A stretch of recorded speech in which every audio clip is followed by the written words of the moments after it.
Long before the winds of the Southern Cyanwood Forest whispered through the colossal sky-reaching trees, a trial of light and shadow had already played across the boundless ocean of Chu Feng's journey.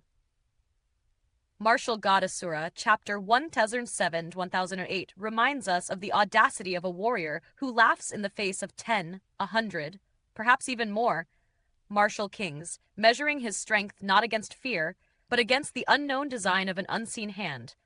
The dissipating formation leaves a silent enigma in its wake, a test whose master refuses to reveal himself, and yet Chu Feng's concern is not for himself, but for the fate of Tantai Xue as the heavenly road's exit seals shut. Beyond, the distant forest spreads endlessly, its towering trees hiding secrets older than most nations, while an ancient elder senses a rare fortune, his gaze alight with the brilliance of destiny. In this chapter, the threads of challenge, mystery, and the weight of unseen observers converge, promising that what Chu Feng encounters next may not be a test of strength alone, but of revelation itself. Have you ever wondered what it feels like to stand at the edge of destiny, where every heartbeat drums against the will of heaven itself? Where a single soul can face legions and yet remain unshaken? This is the tale of Chu Feng, a young martial cultivator whose courage burned brighter than the fiercest storms. Chu Feng's laughter echoed across the void, carrying a fierce joy that only those unafraid of death could muster. 10 martial kings? 100? Let them come. I, Chu Feng, fear no one. His voice rang like a war drum. The recent battle had granted him clarity, a sharp understanding of his own strength. Though he was no longer at the peak of martial king power, he was more than enough to contend with rank 1 martial kings. And with the might of his thunder armor, even rank 2s were mere nuisances. In that moment, Chu Feng felt invincible, as if no force in the world could halt his advance. Yet, the battlefield before him remained eerily silent. The luminous figure of the martial king had vanished, leaving only an oppressive emptiness. What? Have you abandoned your attempt? Or are you pondering some strategy to overcome me? Chu Feng shouted once more, his voice carrying both challenge and curiosity into the unseen void. He realized, with a mixture of respect and amusement, that the formation surrounding him was no ordinary barrier. Its strength was immense, a net woven from the very threads of heaven and earth. It was unbreakable, a testament to the power of its creator. But this power was not aimed to kill. No, it was a test. Human-shaped figures of light had attacked him with ruthless precision. Yet when he faltered, their strikes ceased. The intent was clear. The one who forged this trial sought to measure him, to probe the depths of his spirit and martial prowess. Chu Feng, however, remained ignorant of who watched from the shadows. He had just arrived in this foreign realm, unfamiliar with its secrets. Yet even as he pondered, the enormous net began to dissolve, slowly at first, then vanishing entirely. Chu Feng did not rush away. He hovered at the edge of the dissipated formation, cupping his hands respectfully toward the void where the trial had unfolded. "Many thanks, Senior," he murmured, but the unseen master offered no reply. No acknowledgement, not even a whisper. The heavenly road, the path he had traversed, began to close. The luminous ocean of energy dimmed, becoming a mundane, surging expanse. And yet, this ordinary calm seemed stranger than the formation itself. Eggy, ever the voice of reason, broke the silence. "Do not search any further. If the one who created the formation wished to see you, he would have. His absence speaks volumes. This trial was not meant for you." Chu Feng shook his head, his gaze distant and determined. "I am not searching for the formation's creator. I am searching for Tantai Xue." Worry laced his tone. The girl's fate on the heavenly road weighed heavily on him. Eggy chuckled softly, her voice tinged with amusement and insight. 2 possibilities. Either she met misfortune within the heavenly road and failed to pass, now lost to the path forever, or she has passed through, indifferent to your concern, leaving without a trace. Either way, lingering here serves no purpose. Chu Feng's eyes narrowed as he surveyed the horizon. Something drew his attention. A formation, faint yet deliberate, hovering above the distant ocean. As he approached, he saw it for what it truly was. Crude and simple, the handiwork of a blue-cloaked world spiritist. Its purpose was not for battle or defense, merely for proclamation. Large characters shimmered faintly, declaring, "Welcome to the Holy Land of Martialism." As a first-time traveler, You may be unfamiliar with these lands. 5,000 miles north, the magnificent Brocade City's Zhao family banking house offers guidance and answers to all who seek it. The placement of this formation spoke of subtle intent, hidden away from the ordinary traveler. It felt secretive, even slightly evasive, as though its creator wished to remain unseen. Yet Chu Feng had no choice but to heed its counsel. Stranded amidst a boundless ocean, he had no other beacon to guide him toward civilization and knowledge.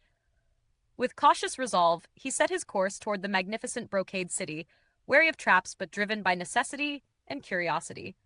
And then, from tens of thousands of miles away, a sight of staggering grandeur unfolded.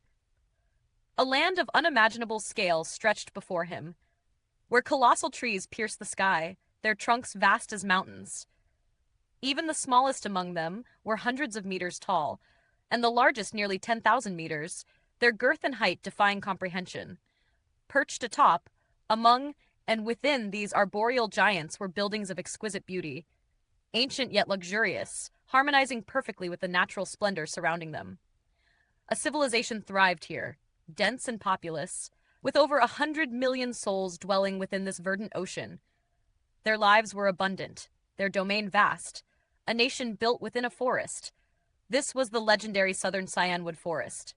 At the heart of this living expanse stood a magnificent octagonal edifice, soaring thousands of feet. Outside, a gathering of elders, each radiating unparalleled cultivation, bowed with reverence, their breaths held as if in the presence of heaven itself. Within the octagon, an elderly man with snow-white hair sat cross-legged, his presence commanding the very air. Martial energy flowed around him, weaving through his body and merging with the building itself. Slowly, it receded, leaving him serene. His eyes opened, deep pools of joy and wisdom, and his voice, soft yet resonant, broke the silence. It is truly the blessing of the heavens.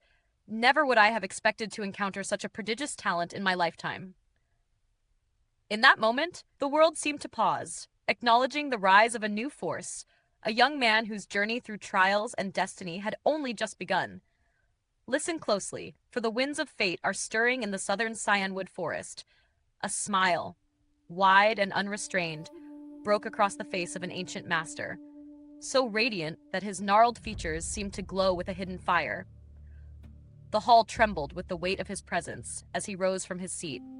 Moving with the grace of a mountain stream, and with a flick of his sleeve, the towering doors of the palace hall whispered open. Outside, a sea of elders and disciples knelt and bowed, voices booming like rolling thunder. "We pay our respects to Lord Headmaster," they cried. Their eyes shimmered with awe, yet their hearts trembled at the palpable surge of energy emanating from their venerable leader. Ha! The heavens themselves favor our Southern Cyanwood Forest. The headmaster's laughter echoed, resonant and infectious, filling every corner of the ancient courtyard. A murmur of curiosity ran through the gathered elders. Their faces, lined with decades of experience, could not hide the wonder. "Lord Headmaster, why this sudden joy?" they inquired, their voices tinged with cautious excitement. But the headmaster, eyes twinkling with unspoken secrets, posed a question in return. "Tell me, why does our Southern Cyanwood Forest station here, opening our gates so widely to disciples?" "The purpose, my lord, is to select the finest of talents so they may one day serve at Cyanwood Mountain," came the harmonious reply, every voice respectful yet firm. The ancient master's expression softened, but a shadow of helplessness lingered. "We now hold over 100 million elders and disciples," he said, voice tinged with a quiet regret. "We have cultivated many capable warriors, yet the supreme talent has eluded us. Even the other 3 great forests mock us for it." A silence fell, heavy and solemn, as shame crept into every elder's heart. They lowered their eyes, weighed down by the truth they had long avoided. "But," the headmaster's tone shifted, a spark igniting within his gaze, "the days of their mockery are about to end." A ripple of anticipation swept through the crowd, their hearts quickening. In ages past, our forebears combined their might, forming a grand array at the exit of the heavenly road, hoping one day to reap the rewards of the southern sea region, a land beyond the reach of our holy land of martialism. Many disciples emerged from that celestial path, yet none could claim the title of supreme talent. He paused, the weight of centuries in his voice. But the heavens favors those who hope. After all these years, a true prodigy has been found. Whispers of confusion and curiosity spread. Eyes turned toward a single elder among them, Ma Qiang. The man's face stiffened as all gazes fell upon him. Ma Qiang, you have returned? The headmaster's voice was laced with both relief and unease, the tension palpable.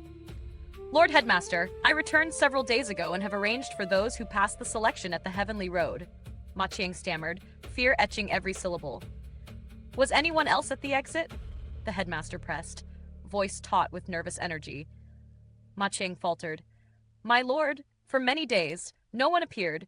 I believed the Heavenly Road had yielded no more disciples, and I led everyone back. The headmaster's eyes blazed like a storm. Fool, a prodigious child emerged just now, a warrior of remarkable strength. Had we guided him, he would bring honor to our Southern Cyanwood Forest. Yet your negligence has cost us this opportunity. The elders, trembling, fell to their knees, pleading, Forgive us, Lord Headmaster. We only sought efficiency. We meant no harm. The headmaster's fury surged, shaking his frame, yet he did not strike. Instead, with a single finger, he traced a figure in the air. Slowly, a portrait materialized, descending into the hands of all present. Within 10 days, find this man and bring him to our Southern Cyanwood Forest. Fail, and do not expect my mercy. His words cut through the air, sharp as a blade. With that, the ancient master ascended into the sky, vanishing into the horizon. All eyes fell upon the portrait. The face captured within it was none other than Chu Feng. Unaware of the storm swirling in the Southern Cyanwood Forest, Chu Feng journeyed toward magnificent Brocade City. His path led him across a vast, untamed mountain range, home to monstrous beasts. A hunting party, hunters of ruthless precision, was engaged in a brutal slaughter, their origin traceable to a formidable sect. Chu Feng's instincts sensed the danger. Though these hunters were insignificant compared to him, confrontation was unnecessary. Wisdom, as always, guided his hand. He let them be, passing quietly fast, and continued toward the city. Upon arrival, he made haste for the Zhao family banking house, questions burning in his mind. Long before entering the holy land of martialism, Chu Feng had planned his course. He sought the Fallen Leaves bamboo forest, in search of Hong Qiang, whose consciousness he had encountered while capturing the ice crystal phoenix in the Eastern Sea region. That fleeting connection left an impression. Hong Qiang's guidance could illuminate the path toward greater power. Chu Feng's resolve was steel. He did not seek frivolous assistance. Yet, for the sake of reclaiming his father's honor, for the justice owed to his family, he would not shy from seeking wisdom. His heart bore the weight of unanswered questions. His father's expulsion, his mother's suffering, the truth hidden in the shadows of their past. These thoughts pricked his soul like a relentless dagger, driving him forward on a path of destiny and vengeance, one step closer to the strength that could reshape his world.